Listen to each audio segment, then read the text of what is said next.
يا أيها الذين آمنوا أطيعوا الله وأطيعوا الرسول وقال رسول الله صلى الله عليه وسلم قرة عيني في الصلاة أو كما قال عليه الصلاة والسلام۔ میرے محترم بزرگوں اور دوستوں، اللہ رب العزت کا بہت بڑا احسان ہوا، کرم ہوا کہ اللہ تبارک و تعالی نے ہم تمام لوگوں کو دنیا کے سب سے خوش نصیب انسان جناب محمد مصطفیٰ صلی اللہ تعالی علیہ وسلم کی امت میں پیدا فرمایا۔ اللہ تعالی نے اپنے پیارے حبیب جناب محمد صلی اللہ علیہ وسلم کی امت میں پیدا فرما کر ہم سب پر بہت بڑا احسان کیا، کیونکہ اس امت میں پیدا ہونے والے وہ صحابہ تھے، وہ صحابہ آپ صلی اللہ علیہ وسلم کے ایسے جانصاف صحابہ تھے کہ جو چاہتے تھے وہ ہوتا تھا۔ آج ہم بھی اللہ کے رسول صلی اللہ علیہ وسلم کے ماننے والے ہیں، اور ہم بھی اللہ کے نبی صلی اللہ علیہ وسلم کو اللہ کا رسول مانتے ہیں اور اللہ کو اللہ مانتے ہیں، یعنی تمام چیزوں کا جو وجود ہے اللہ ہی کے ہاتھ میں ہے، تمام چیزوں کی جو بادشاہت ہے وہ اللہ ہی کے ہاتھ میں ہے۔ ہم یہ مانتے ہیں، ہم اللہ کے رسول کو بھی مانتے ہیں، لیکن ہمارے ساتھ وہ معاملات نہیں ہوتے جو صحابہ کے ساتھ ہوا کرتے تھے۔ آج ہم اپنے اوپر غور کریں اور خود میں دیکھیں، اپنے اندر دیکھیں کہ وہ کون سے اعمال تھے جو صحابہ کو تو اتنی اونچائیوں پر پہنچا دیا اور ہمیں تو اتنی نیچائی پر رکھ دیا۔ وہ صحابہ تھے جن کی صورتوں کو دیکھ کر کروڑوں کفار نے اسلام قبول کر لیا تھا۔ آج ہماری صورتوں پر تو دہشت گردی کا الزام لگایا جاتا ہے۔ وہ صحابہ تھے کہ ایک آواز پر ان کے چند لمحوں میں درندوں نے جنگل کے جنگل خالی کر دیے تھے۔ آج ایک چوٹی بھی ہمارا حکم ماننے کے لیے تیار نہیں ہے۔ وہ صحابہ تھے جو شیروں سے بھی راستہ پوچھتے تھے، شیروں سے بھی سواری کا کام لیا کرتے تھے۔ آج تو ہم گیدڑوں اور کتوں سے ڈرتے ہیں۔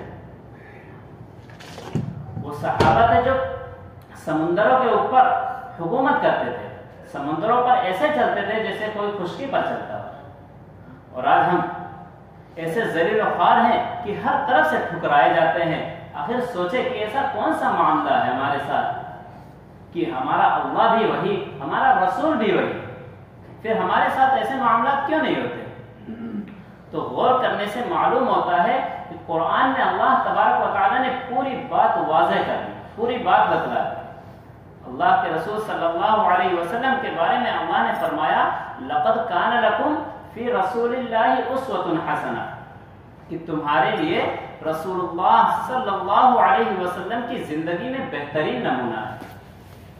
اب یہی سے آپ سوچ لیے کہ صحابہ وہ حضور صلی اللہ علیہ وسلم کے طریقے پر تھے تبھی کامیاب تھے۔ وہ صحابہ حضور صلی اللہ علیہ وسلم کی ایک ایک سنت کو اپنی زندگی میں اتار لیتے تھے تو کامیاب تھے۔ وہ صحابہ قرآن کو اپنے سامنے رکھ کر اور حضرت محمد صلی اللہ علیہ وسلم کے فرمان کو بھی اپنے سامنے رکھ کر زندگی گزارتے تھے تو کامیاب تھے، کہ ان سے بڑے بڑے بادشاہ ڈرتے تھے۔ وہ صحابہ ایسے تھے کہ جس میدان پر اتر جائیں کوئی مائی کا لال نہیں ہے جو اس صحابہ کو پیچھے پچھاڑ دے۔ صحابہ ایسے تھے کہ کوئی بھی میدان میں یہ نہیں دیکھتے تھے کہ تعداد کیسی ہے، بس ان کا بھروسہ اللہ پر تھا، اور ایسا کامل بھروسہ تھا، ایسا پختہ یقین تھا۔ آج ہمارے دلوں میں اور ہمارے ذہنوں میں ایسا یقین نہیں ہے۔ وہ صحابہ ایسا یقین رکھتے تھے، وہ کہتے تھے میں تھوڑی لڑتا ہوں، میرے ساتھ تو میرا اللہ لڑتا ہے۔ ویسے صحابہ تھے۔ حضرت خالد بن ولید رضی اللہ عنہ، ان سے کہا گیا کہ 60,000 کا لشکر ہے، کون جائے گا لڑنے؟ کہا میں جاؤں گا، اور وہ بھی اکیلے جاؤں گا۔ ایسے صحابہ تھے۔ تو حضرت سفیان رضی اللہ عنہ جو اس وقت مسلمان ہو گئے تھے، انہوں نے کہا نہیں اکیلے جائے گا، یہ تو کوئی معاملہ ہی نہیں ہوا، کم سے کم کچھ نہیں تو 60,000 ہے تو 60 آدمی لے کر جاؤ۔ وہ کہنے لگے نہیں اتنے بہت زیادہ ہو جائیں گے۔ کہا نہیں 60 آدمی لے جاؤ، ایک پر 1,000۔ تو وہ آخر کامیاب ہو کر لوٹے۔ جیسے صحابہ تک کی کوئی لشکر نہیں دیکھتے تھے، وہ کہتے تھے میرا اللہ میرے ساتھ ہے، اور خود اللہ تبارک و تعالیٰ نے اپنے صحابہ کے ساتھ ایسا معاملہ بھی کیا۔ حضرت ابو بکر رضی اللہ عنہ کے ساتھ حضور صلی اللہ علیہ وسلم غار میں موجود تھے، تو اللہ کے رسول صلی اللہ علیہ وسلم نے فرمایا کہ ابو بکر ڈرو نہیں، ان اللہ معانا، اللہ ہمارے ساتھ ہے۔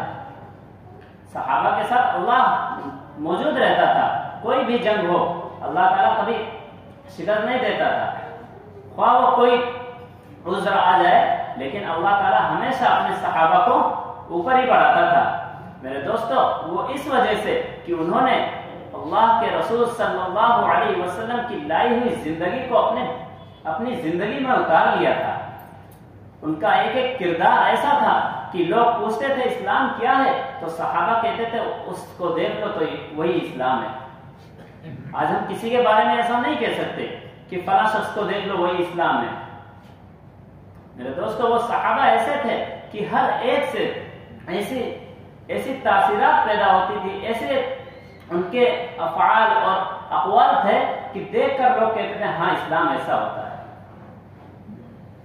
آج ہم اپنے اندر دیکھیں اور یہ غور کریں کہ ہمارے اندر ایسی کون سی چیز ہے کہ لوگ ہم سے نفرت کرتے ہیں، بلکہ پوری مسلمان کے القاب سے ہی، مسلمان کے نام سے ہی نفرت کرتے ہیں۔ بلکہ پہلے لوگ ایسے تھے، کفار ایسے تھے کہ وہ مسلمانوں پر اتنا اعتماد کرتے تھے کہ اتنا مال انہیں دیا کرتے تھے، جانتے تھے کہ یہ ہمارے دشمن ہیں، پھر بھی مال دیتے تھے کہ ہاں یہ امانت دار ہیں، مسلمان ہے تو مسلمان کبھی جھوٹ نہیں بولتا۔ یہ ہمارے نبی کی حدیث ہے، المسلم لا یکذب، مسلمان جھوٹ نہیں بولتا۔ آج ہم میں سے کوئی ایسا نہیں ملتا جو جھوٹ نہ بولتا ہو، دن میں کئی مرتبہ انسان جھوٹ بولتا ہے۔ میرے دوستو، ہم نے اپنے نبی کے لائے ہوئے طریقے کو بھلا دیا ہے، لائی ہوئی زندگی کو چھوڑ دیا ہے، قرآن و حدیث کو ہم بھول گئے ہیں۔ تو بتاؤ، ہم ہی ذلت کے گہرے غار میں نہیں جائیں گے تو اور کون جائے گا؟ اگر ہم ہلاک نہیں ہوں گے تو اور کون لوگ ہلاک ہوں گے؟ اور ہم کہتے ہیں ہم مسلمان ہیں اور ہمیں کامیابی نہیں ملتی۔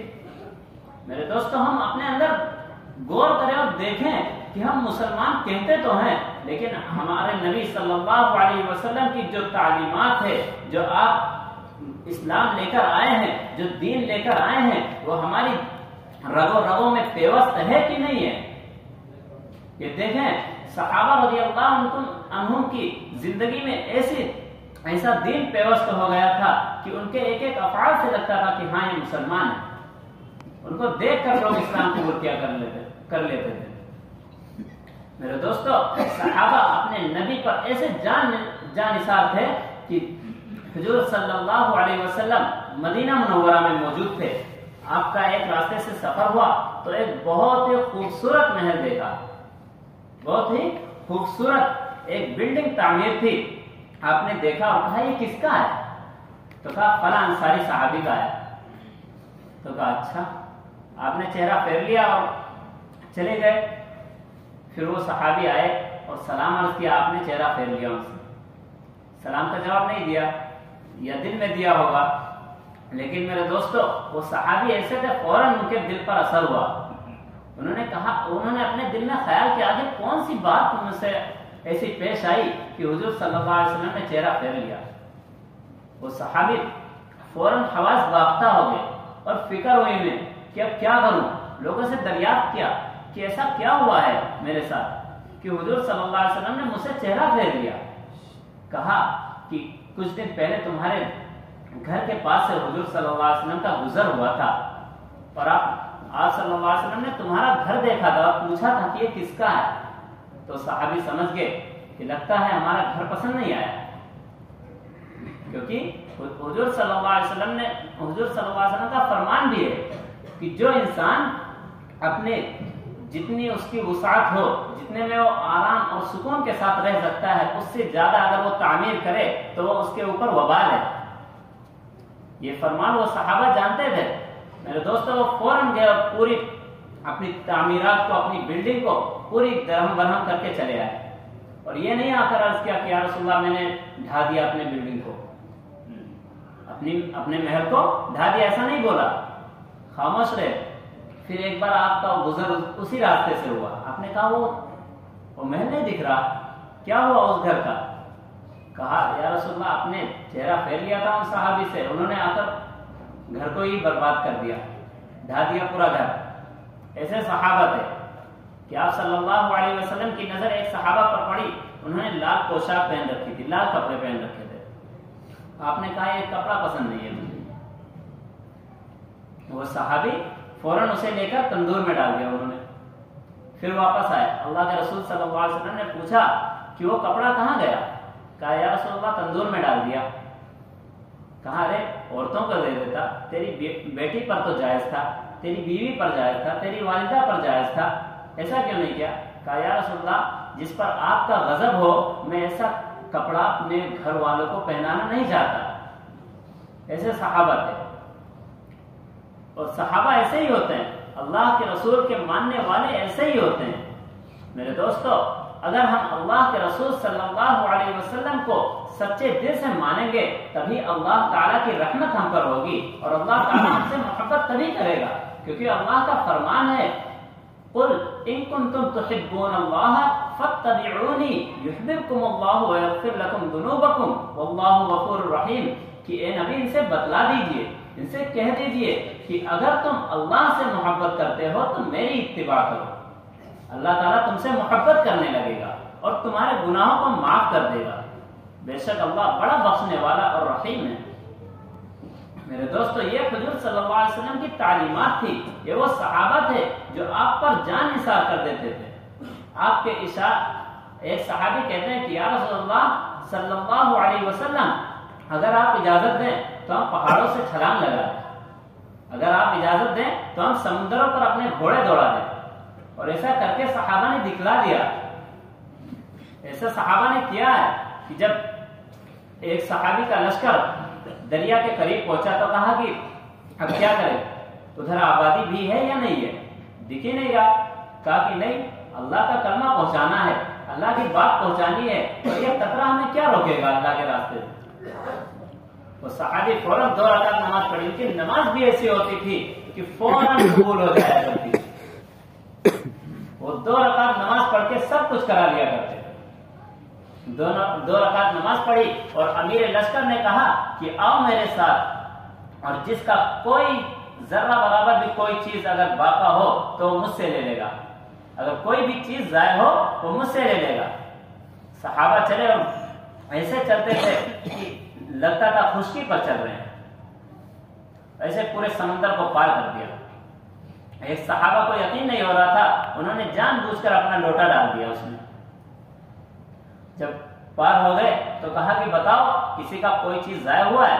تو صحابی نے کہا اے امیر لشکر ہمارا ایک لوٹا ضائع ہو گیا ہے۔ تو انہوں نے اس سمندر سے مخاطب ہو کے کہا کہ تو اللہ کے بندے کو نقصان پہنچاتی ہے، تو اللہ کے بندے کو نقصان پہنچاتی ہے، اس کا لوٹا کیوں لے لیا، واپس دے۔ تو اسی پانی سے نکل آیا لوٹا فوراً اور اٹھا کر اسے واپس دے دیا۔ ایسے صحابہ تھے کہ جو چاہتے تھے وہ ہوتا تھا۔ 2 رکعت نماز پڑھتے اور گھر کی چکی چلوا لیتے، 2 رکعت نماز پڑھتے پانی آسمان سے پانی برسوا لیا کرتے تھے، 2 رکعت نماز پڑھتے مردے کو زندہ کرا لیا کرتے تھے۔ آج ہم میں سے کوئی ہے ایسا؟ میرے دوستو، ہمارے اندر وہ ایمان ہی نہیں ہے، ہمارے اندر وہ جذبہ ہی نہیں ہے، ہمارا وہ یقین ہی نہیں ہے۔ جو صحابہ کا یقین ہوا کرتا تھا وہ یقین ہمارے اندر نہیں ہے۔ اللہ کے رسول صلی اللہ علیہ وسلم کے ایک فرمان پر بھی ہم لوگ برابر عمل نہیں کرتے۔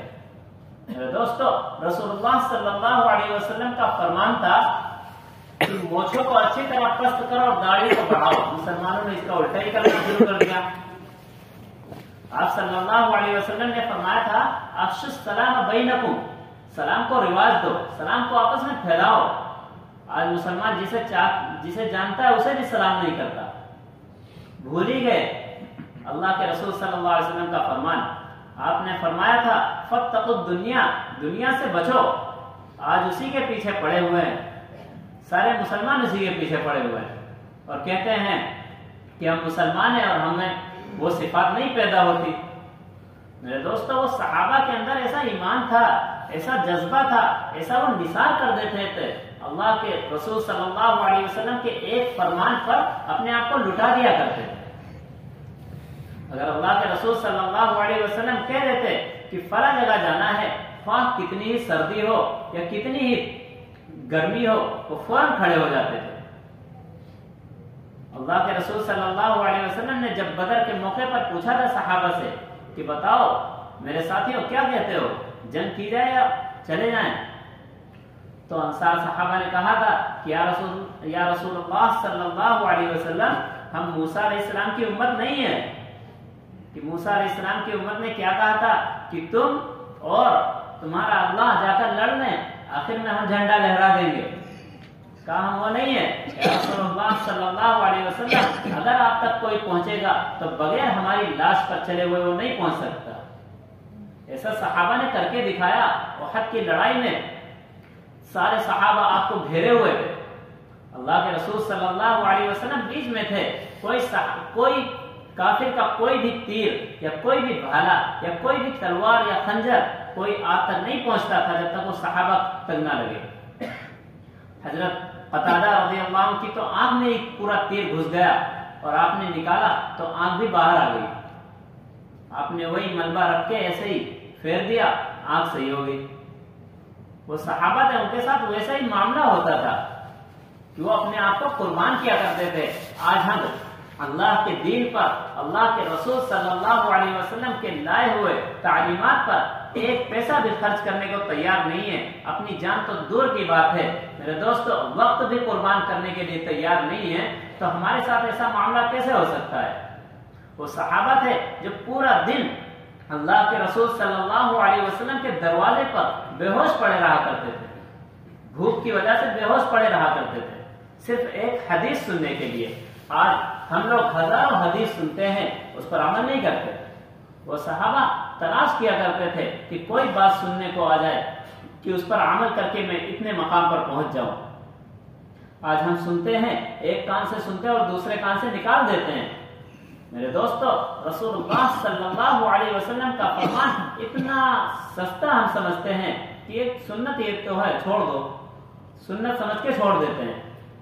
میرے دوستو، اللہ کے رسول صلی اللہ علیہ وسلم کی ایک ایک سنت صحابہ نے اس کی قدر کی تو اتنے کامیاب ہوئے کہ اللہ تبارک و تعالی بھی ان سے راضی، جنت میں ان کا مقام بلند۔ اللہ کے رسول صلی اللہ علیہ وسلم نے تو فرمان بھی اپنے زبان مبارک سے بتا دیا کہ یہ صحابی ان کا گھر یہاں ہوگا، یہ صحابی ان کا گھر میرے سامنے ہوگا۔ حضرت علی رضی اللہ عنہ کا ہاتھ پکڑا اور کہا، اے علی تو خوش ہے کہ جنت میں تیرا گھر میرے گھر کے سامنے ہوگا؟ یہ خوشخبری، یہ فضیلت۔ اب وہ صحابی تو انہیں تو خوش رہنا چاہیے ہمیشہ، لیکن پوری رات روتے تھے، اور ایسے روتے تھے جسے کوئی غم کا مارا روتا ہو، ایسے تڑپتے تھے جیسے کوئی بے آب مچھلی تڑپتی ہے، ایسے تڑپتے تھے، اور پوری رات یہی دعا کرتے تھے کہ اللہ سفر بڑا لمبا ہے اور عمل بہت تھوڑا ہے اور اکیلے جانا ہے، یا اللہ میری بگڑی بنا دے۔ یہ ان سے کوئی پوچھے کہ آخر کیوں روتے ہو، جب حضور صلی اللہ علیہ وسلم نے بتا دیا کہ تمہارا گھر جنت میں میرے گھر کے سامنے ہے، اور یہ فضیلت یا خوشخبری اور کسی صحابی کو نہیں سنائی، اتنا بڑا مقام ملا تو یہ کیوں روئے؟ ہم سوچیں کہ یہ کیوں روتے ہیں آخر؟ جب صبح اٹھتے تھے تو آنسوؤں کے نشان گالوں پر پڑے ہوتے تھے، ایسے صحابہ تھے۔ اب ہم کیوں نہیں روتے؟ ہم نے اللہ کو پہچانا ہی نہیں، وہ اللہ کو پہچان گئے تھے اس لیے وہ روتے تھے، ہم نے پہچانا نہیں، جانا نہیں۔ جیسے چھوٹا بچہ ہو، وہ بجلی کی تار کی طرف دوڑتا ہے تو اسے تو خبر کوئی نہیں کہ اس سے کیا ہونے والا ہے، اس کو پکڑنے چلتا ہے، پیچھے ماں چلاتی ہے کہ ہائے میں مر گئی، اسے تو خبر ہی کوئی نہیں بچے کو کہ کیا ہوگا کیا نہیں ہوگا، وہ تو پکڑ رہا ہے، لیکن پیچھے ماں کو پتا ہے کہ اس کا انجام کیا ہونے والا ہے، وہ انہیں کھینچتی ہے، وہ اس بچے کو کھینچتی ہے۔ اسی طرح ہمارا رسول اور ہمارا اللہ ہم سب کو کھینچتا ہے کہ مت جاؤ، ادھر جہنم ہے، جہنم کو اللہ نے لذات سے گھیر دیا ہے، جتنی لذتیں اور خواہشات کی چیزیں ہیں وہی تم کو جہنم تک پہنچائیں گی، اور جن چیزوں میں ہمیں مشقت محسوس ہوتی ہے، جن چیزوں میں ہمیں تکلیف محسوس ہوتی ہے، وہی چیز ہمیں جنت تک پہنچائے گی۔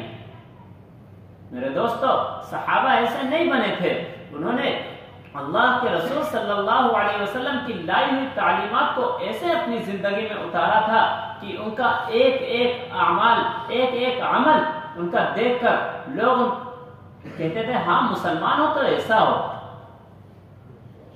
آج ہم کو دیکھ کر لوگ کیا کہتے ہیں کہ دیکھو مسلمان ایسے ہی ہوا کرتے ہیں، دھوکے باز ہوتے ہیں، مسلمان امانت ادا نہیں کرتے، جبکہ اللہ کے رسول صلی اللہ علیہ وسلم کے صحابہ کے پاس بھی اور اللہ کے رسول صلی اللہ علیہ وسلم کے پاس بھی لوگ امانت رکھتے تھے، صرف اس وجہ سے کہ وہ مسلمان تھے۔ آج ہم سے لوگ کیوں دور بھاگتے کہ ہم مسلمان ہیں؟ یہ الٹا ہو گیا۔ میرے دوستوں، ہمیں تو ایسا ہونا چاہیے تھا کہ لوگ خود کہتے کہ جب امت ایسی ہے تو ان کا نبی کیسا ہونا چاہیے، ان کا نبی کیسا ہوگا، یہ خیال بننا چاہیے۔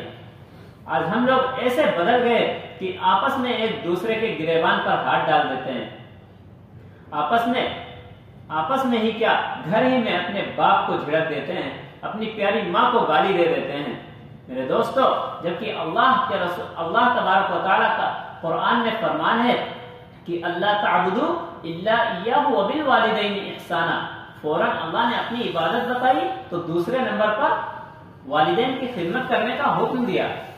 اور ہم گھر ہی میں سلامت نہیں ہیں، گھر ہی میں ایسے خرافات ہیں، ایسی لڑائیاں ہوتی ہیں کہ آپس میں ایک دوسرے سے اتنی نفرت ہو جاتی ہے کہ الگ رہنا گوارا کرتے ہیں، ساتھ رہنا گوارا نہیں کرتے۔ میرے دوستو، ہمارے نبی جناب محمد صلی اللہ علیہ وسلم نے ایسی تعلیمات ہم کو دی ہے، ایسی زندگی بتلائی ہے کہ قیامت تک کوئی نہ ایسا تعلیمات دیا، کسی نبی نے ایسی تعلیمات نہیں دی ہے کہ آپ نے 11 شادیاں اس لیے نہیں کی کہ کوئی کچھ بھی کہے، بلکہ آپ نے یہ شادیاں اس لیے کی تھی کہ میری آنے والی جو نسل ہے، میری جو امت ہے، ان تک یہ سبق پہنچ جائے کہ اگر کیسی لڑکی سے شادی کرتا ہے تو اسے کیسے رکھنا ہے، اگر کنواری لڑکی سے شادی کرتا ہے تو اسے کیسے رکھنا ہے، اگر بیوہ سے شادی کرتا ہے تو اسے کیسے رکھنا ہے، اگر ساتھ میں کرتا ہے تو اسے کیسے رکھنا ہے۔ اللہ کے رسول صلی اللہ علیہ وسلم نے پوری زندگی کا نمونہ سکھلا دیا کہ زندگی اگر کوئی حاکم ہے تو اسے کیسے زندگی گزارنی چاہیے، اگر کوئی گورنر ہے تو اسے کیسے زندگی گزارنی چاہیے، اگر کوئی اپنے گھر کا ذمہ دار ہے تو اسے کیسے زندگی گزارنی چاہیے۔ اللہ کے رسول صلی اللہ علیہ وسلم نے ہر ایک کو سکھلا دیا، ہر ایک کو بتلا دیا، یہاں تک کہ آپ نے حجۃ الوداع کے موقع پر کہلا بھی دیا کہ اے صحابہ، کیا ہم نے تمہیں پہنچا دیا بات، کیا ہم نے تمہیں ساری باتیں بتلا دی؟ تو صحابہ نے کہا یا رسول اللہ بتلایا ہی نہیں، بلکہ آپ نے تو پورا حق ہی ادا کر دیا۔ اللہ کے رسول صلی اللہ علیہ وسلم نے ایسی تعلیمات ہمیں دی تھی کہ اگر ہم اس کو اپنا لیں تو دنیا اور آخرت کی کامیابی سے ہم کناری ہو جائیں۔ میرے دوستو، لیکن بات یہ ہے کہ ہم اللہ کے رسول صلی اللہ علیہ وسلم کی تعلیمات کو بھول بیٹھے ہیں، قرآن اور حدیث کو بھول بیٹھے ہیں، نہ قرآن پڑھتے ہیں نہ اس کا ترجمہ سمجھتے ہیں، بلکہ قرآن ہی ایک زندگی گزارنے کا طریقہ ہے۔ اللہ کے رسول صلی اللہ علیہ وسلم کا فرمان ہے کہ جب تم دیکھو کہ امت بگڑ رہی ہو تو تم کچھ نہ کرو، صرف 2 چیزوں پر عمل کر لو، ایک میرے فرمان، ایک اللہ کے فرمان پر، یعنی ایک قرآن مجید پر اور ایک احادیث نبویہ پر، تو تم کامیاب ہو جاؤ گے۔ میرے دوستو، ہم ان دونوں کو چھوڑ کر ہر بار استعمال کرتے ہیں، ہر ایک کتابیں پڑھتے ہیں، اخبارات پڑھتے ہیں، لیکن ان دونوں کتابوں کے لیے فرصت نہیں ملتی۔ یہ ایک ایسا اللہ تبارک و تعالی نے قرآن مجید میں ہر ایک چیز بتلا دی، ہر ایک چیز، خواہ وہ کوئی بھی لائن سے ہو، اللہ تبارک و تعالی نے ساری تعلیمات اس میں سمیٹ دیے، اس میں جمع کر دیا۔ اگر ہم اپنے گھر میں رہیں تو ان کے ساتھ کیسا معاملہ کریں، باہر رہیں پڑوسیوں کے ساتھ رہیں تو ان کے ساتھ ہمارا معاملہ کیسا ہو، اگر ہم اپنے باہر نکل کر آئیں، رشتہ داروں میں آئیں تو ان کے ساتھ ہمارا کیسا معاملہ ہو۔ یہ ہمارے نبی نے کر کے بھی دکھلایا اور بتلا بھی دیا. آپ کے ساتھ آپ کے گھر والوں کا معاملہ اتنا اچھا تھا کہ خود آپ صلی اللہ علیہ وسلم کی پیاری زوجہ محترمہ حضرت عائشہ رضی اللہ عنہا خود آپ کی تعریف کیا کرتی تھی اور بتلاتی تھی کہ جب بھی حضور صلی اللہ علیہ وسلم گھر میں داخل ہوتے ہیں تو خوشی پھیل جاتی ہے. ایسے تھے کہ پڑوسیوں کے ساتھ بھی ویسا معاملہ تھا آپ کا. پڑوسیوں کے ساتھ تو ایسا معاملہ تھا کہ ابو جہل روزانہ گندگی ڈالتا تھا, کبھی گڈھا کھودتا تھا, کبھی کچھ کرتا تھا, کبھی کچھ کرتا تھا, آپ کو تکلیف پہنچانے کی ہر ممکن کوشش کرتا تھا. لیکن آپ کبھی انتقام نہیں لیتے تھے ان سے, بلکہ ہر بار معاف کر دیتے تھے. آپ گھر کے باہر ایک بوڑھی عورت بھی رہتی تھی پڑوسی میں, جو آپ پر کوڑا بھی پھینکا کرتی تھی. روزانہ کوڑا پھینکتی تھی. ایک بار اس نے کوڑا نہیں پھینکا تو آپ نے کہا کہ وہ بوڑھی عورت اس نے کوڑا نہیں پھینکا, آج چلو دیکھیں کیا حال ہے اس کا. اس کی طبیعت ناساز تھی. بوڑھی عورت رونے لگی دیکھ کر. کہا کہ میں تو پوری عمر تمہیں ستاتے ستاتے میری پوری عمر گزر گئی, اور جب بیمار ہوئی تو تم ہی عیادت کے لیے آئے ہو. تو فوراً ایسے لوگ اسلام قبول کرتے ہیں. آج ہمارے اخلاق کو دیکھ کر لوگ خود دور بھاگتے ہیں مسلمانوں سے, بلکہ نبی کا اخلاق ایسا تھا کہ عبداللہ بن ابی جو منافقوں کا سردار ہوا کرتا تھا, اللہ کے رسول صلی اللہ علیہ وسلم کا سب سے بڑا دشمن, جس نے حضرت عائشہ رضی اللہ عنہا کے اوپر تہمت لگائی تھی, جن کے بیٹے پکے صحابی حضرت عبداللہ رضی اللہ عنہ, انہوں نے کہا یا رسول اللہ صلی اللہ علیہ وسلم آپ پانی پی رہے تھے, آپ سے کہا کہ یا رسول اللہ صلی اللہ علیہ وسلم تھوڑا پانی تو بچا دیں, اپنے باپ کو پلا دو شاید ایمان آ جائے. آپ نے بچا دیا. وہ گئے, کہا کہ کیا ہے؟ باپ نے کہا کیا ہے؟ کہا حضور صلی اللہ علیہ وسلم کا بچا ہوا پانی ہے, پی لو شاید ایمان آ جائے. کہا کہیں سے جب پیشاب لیا وہ پی لوں گا, یہ نہیں پیوں گا. اتنا بڑا منافق. جب اس کا انتقال ہوا تو وہ صحابی آئے کہ یا رسول اللہ ابا کا انتقال ہو گیا ہے, آپ کرتا دیں گے؟ آپ نے فوراً کرتا اتار دیا. یہ نہیں کہا وہ تو سب سے بڑا دشمن ہے, یہ نہیں کہا, بلکہ آپ نے کرتا اتار دیا کہ شاید اللہ مغفرت کر دے. اپنے دشمنوں کو بھی اللہ معاف کرتے تھے. اللہ کے رسول صلی اللہ علیہ وسلم معاف کر دیا کرتے تھے. آج ہم اپنے دوستوں سے بھی اگر کوئی غلطی ہو جائے تو معاف نہیں کرتے. تو پھر آپ اللہ کے رسول صلی اللہ علیہ وسلم سے کہا گیا کہ یا رسول اللہ صلی اللہ علیہ وسلم جنازہ پڑھا دیں, جنازہ پڑھا دیں. آپ نے کہا ٹھیک ہے. آپ آگے آئے تو حضرت عمر رضی اللہ عنہ آگے آ گئے. کہا یا رسول اللہ آپ جانتے نہیں ہیں کون ہے؟ کہا مجھے بتاؤ گے. کہا مجھے بتاؤ گے کون ہے؟ مجھے تو ہر ایک کی بات پتا ہے, یہ تو میرا سب سے بڑا دشمن ہے. کہا پھر آپ کیوں پڑھاتے ہیں؟ تو اللہ کے رسول صلی اللہ علیہ وسلم نے فرمایا کہ اللہ نے کہا ہے استغفر لهم او لا تستغفر لهم ان تستغفر لهم 70 مرة فلن يغفر الله لهم, کہ اے میرے محبوب آپ اس کے لیے مغفرت طلب کریں یا نہ کریں میں معاف نہیں کروں گا. اگر آپ اس کے لیے 70 دفعہ مغفرت طلب کریں تو بھی میں معاف نہیں کروں گا. تو اللہ کے رسول صلی اللہ علیہ وسلم نے یہ آیت پڑھی اور کہا کہ عمر میں پڑھاتا ہوں شاید اللہ معاف کر دے. ایسے نبی تھے, ایسے اخلاق تھے آپ کے. اور گئے آخر نماز پڑھائی, پھر آپ تھوڑا دھیرے دھیرے چھوٹے چھوٹے قدم سے چل رہے تھے. آپ پیچھے پہنچے, قبر میں اتار چکے تھے. آپ نے کہا نہیں نکالو, واپس نکالا. پھر اپنا لعاب مبارک ان کے منہ میں ڈالا شاید اللہ معاف کر دے. تو اس وقت 100 منافقوں نے کلمہ پڑھا تھا. ایسے اللہ کے رسول صلی اللہ علیہ وسلم کے ایسے اخلاق تھے اپنے دشمنوں کے ساتھ. آج ہمارے اپنے ساتھیوں کے ساتھ, اپنے گھر والوں کے ساتھ اور اپنے پڑوسیوں اور رشتہ داروں کے ساتھ ایسا معاملہ نہیں ہے. یہ تعلیمات ہمارے نبی نے ہمیں دی ہے کہ ہمیں کیسے زندگی گزارنا ہے, کیسے ہمیں لوگوں سے معاملات کرنے ہیں. اللہ کے رسول صلی اللہ علیہ وسلم نے بتلا بھی دیا ہے اور کر کے بھی دکھلا دیا ہے کہ ایسا کرو گے تو میرے راستے پر رہو گے, اور اگر تم میرے راستے سے روگردانی کرو گے پھر اللہ تمہیں کہیں بھی ڈال دے گا. وَإِن يَسْتَبْدِلْ قَوْمًا غَيْرَكُمْ.